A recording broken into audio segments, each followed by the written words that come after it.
What if I told you there is a very simple trick to solve very difficult design problems in games? But we need a bit of explanation first. Our game went through a lot of experimenting and trying, but we ended up with a fantasy-themed roguelike dungeon crawler. And we are pretty happy with what we are at right now, except for one thing. We want combat to be interesting, but not total and utter chaos. You know, we have been burned before. In our first game we added 27 spells. Each of them was dialed with a unique combination of 3 inputs. Player expression. Check. Complexity. Hell yes!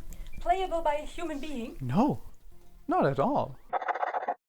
So we do not want to repeat the same mistakes and keep the combat simple this time.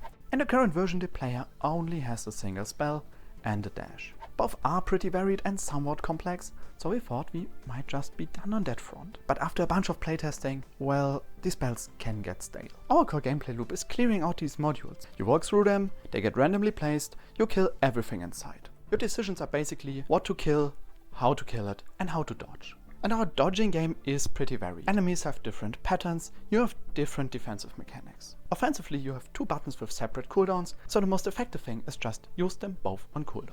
There is strategy involved in the spell placement, but honestly, you are fine with spamming. A while ago we had a second spell and it felt really nice. But it was a 3rd cooldown to manage. And strategically it was just the same. Another button to spam. It's finally time for the big reveal. The dark art passed down from one game dev to another. The most powerful game dev technique there ever was. Stealing! Game design has not come as far as it is by everyone fighting on their own. Great games all steal from other great games, from movies, from real life. Art cannot exist in a vacuum, and even the best designers had their inspirations. When we take a look at a classic like Diablo II, there are 2 mechanics at play. There is a cast animation. You simply cannot cast 2 things at once. And there's mana. And mana would solve the problem for us. It would prevent a player from mindless mashing and force consideration. But it is another resource to manage. And in practice, mana either locks you from doing the cool stuff, or you have enough and it doesn't do anything.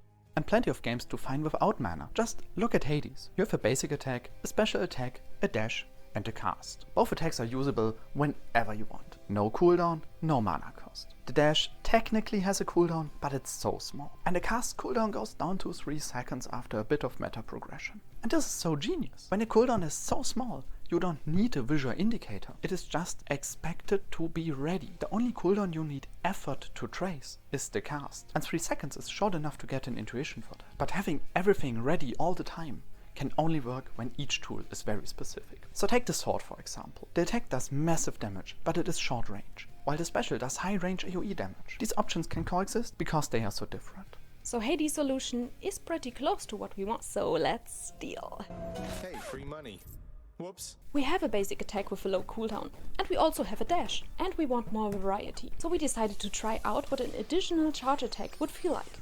We reactivated the old second spell and made both spells share a cooldown. And it was really fun to play. However, this would essentially mean doubling the amount of spells in the game, which sounds like really dangerous amounts of scope creep. Whoa! You can't just double the amount of spells. This would just be... Yeah, it was fine actually.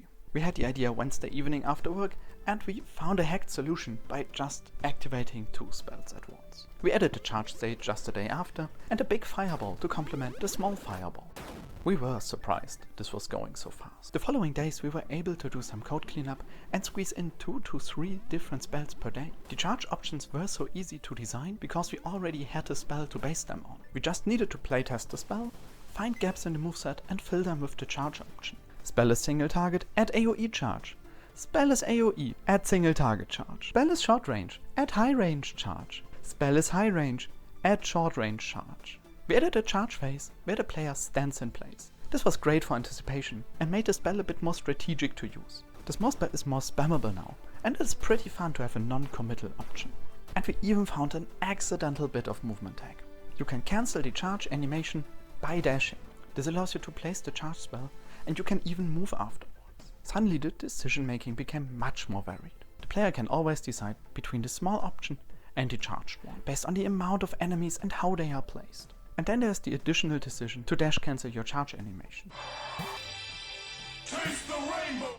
The visuals were pretty simple because we could base them on the assets we already had, and this makes them fit together anyway. And the implementation was also pretty easy because we tediously built a robust core, so our code took to changes pretty well. We now have added charge options to all 8 spells we had. We also added the meteor. It's a circle you can place anywhere with a sweet spot in the middle. Its charge is a burning boulder that just rolls over the map and kills everything in its way, and it's very happy doing that. And the whole process took 5 days in total. Usually things don't go that fast or that cleanly, but when it happens, you have to let the internet know. So internet, what do you think? If you like where this is going, please go wishlist First of Us Function on Steam. We are still working towards that free demo. It's coming soon, I promise.